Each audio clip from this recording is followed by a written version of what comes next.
À 10 km de Saumur, le château de Brézé est un monument unique, pour son réseau troglodyte très bien conservé.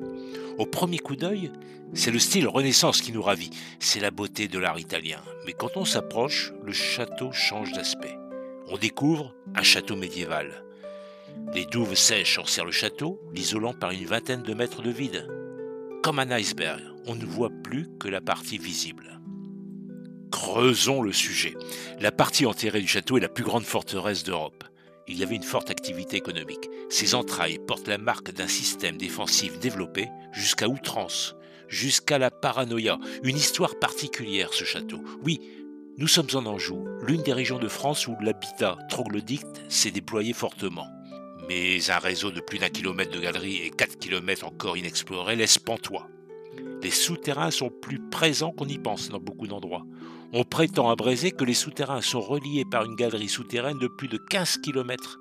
Et ici, loin de l'imaginaire des histoires, la réalité ressemble à une légende quand on découvre l'ingénieuse occupation du sous-sol.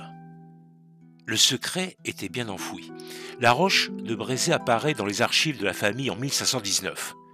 Et une charte de l'abbaye de Saint-Hilaire-Saint-Florent datant de 1063 mentionne l'existence de cette même roche comme habitat seigneurial. Le creusement est donc antérieur à ce texte, remontant peut-être aux invasions vikings dans la région, entre le 9e et 10e siècle. La nécessité de se protéger des assaillants a dicté certainement ce type d'habitat troglodytique défensif. La roche de Brézé figure parmi ces refuges souterrains les mieux conservés de l'époque médiévale et la seule ouverte au public. On est projeté dans le monde d'avant l'an 1000. On rentre par la tour carrée qui date du XIVe siècle. Après, on voit un château fortifié. On taille le tuffeau jusqu'à 10 mètres de profondeur. On creuse une large galerie pour faire circuler les charrettes remontant la pierre. On voit encore les traces dans la pierre de ces passages et la saillie profonde faite par les essieux. Les produits des récoltes, des véritables richesses sont descendus dans les douves. Des celliers creusés dans le flanc extérieur des douves reçoivent les réserves. Ces pièces à provision sont gigantesques, jusqu'à 30 mètres de profondeur, et se répartissent sur 2 niveaux. Le pressoir à raisin en bas, que surmonte un grenier à céréales. L'importance du domaine de Brézé est fonction de la taille du pigeonnier. Pour chaque demi-hectare de terre, un seigneur possédait une nichée de pigeons.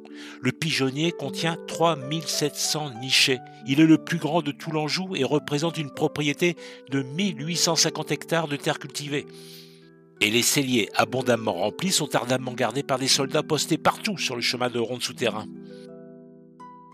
Le château est quasi imprenable. Si l'attaquant se risque dans les douves, il ne peut pas remonter dans la cour, grâce au système défensif souterrain créé contre les douves. Si toutefois celles-ci sont assiégées, de lourdes portes clôturent la galerie principale. Ainsi, les celliers ne sont plus accessibles. Parmi ce dédale de communication souterrain existe un sous-ensemble de couloirs dérobés.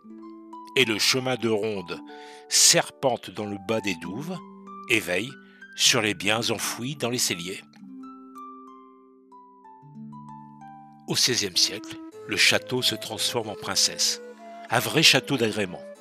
Fini la peur des hordes sauvages, le château Renaissance s'ouvre au monde, fortement teinté de style italien. Il n'en reste pas moins perché sur son îlot de roche et ceint de douves sèches, les plus profondes d'Europe. On s'occupe de le rendre habitable élégamment.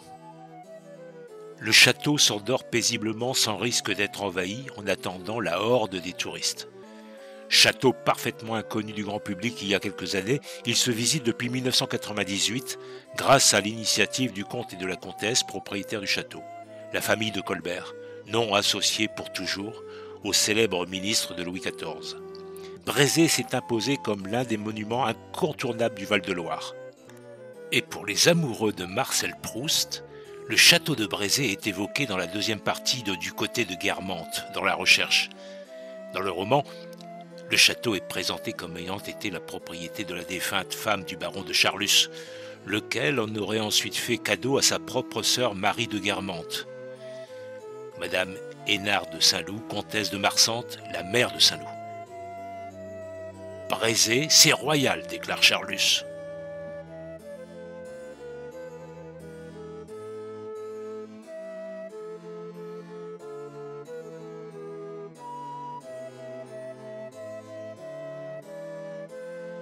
Je vous remercie de votre écoute. Et si vous avez apprécié notre vidéo, n'hésitez pas à liker, partager et appuyer sur la petite cloche pour être sûr de nous suivre dans de nouvelles aventures.